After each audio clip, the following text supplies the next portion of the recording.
পুরীর সর্বপ্রথম নাগ আমি গিয়ে গিয়ে কয়ে শ্রীক্ষেত্র বাবা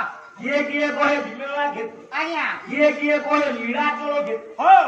গিয়ে কয়ে নীলাচল ক্ষেত্র আইয়া গিয়ে কয়ে পতিত পাবন ক্ষেত্র আইয়া গিয়ে কয়ে আপন ମାନଙ୍କର পুরী পুরী গিয়ে কয়ে শ্রী পুরুষোତ୍ତম ক্ষেত্র বাবা ইত্যাদি কহନ୍ତି ସିନା ହଁ କିନ୍ତୁ ପୁରୀର ଆଦ୍ୟ ନାମ ସମସ୍ତେ ମନେ ରଖ ପଢା ପିଲାମାନେ ଯୁବକ ପିଲାମାନେ ପାଟିକରଣ ସେ ପୁରୀର ପ୍ରଥମ ନାଁ କଣ ଶୁଣ ଶ୍ରୀକ୍ଷେତ୍ରର ଆଦ୍ୟ ନାମ ଥିଲା କୃଷ୍ଣ ସିଂହ ମହାଭାରତ କରି ବୋଲେ ଶ୍ରୀକ୍ଷେତ୍ରର ଆଦ୍ୟ ନାମ ଏ ଚେରାପଲ୍ଲୀ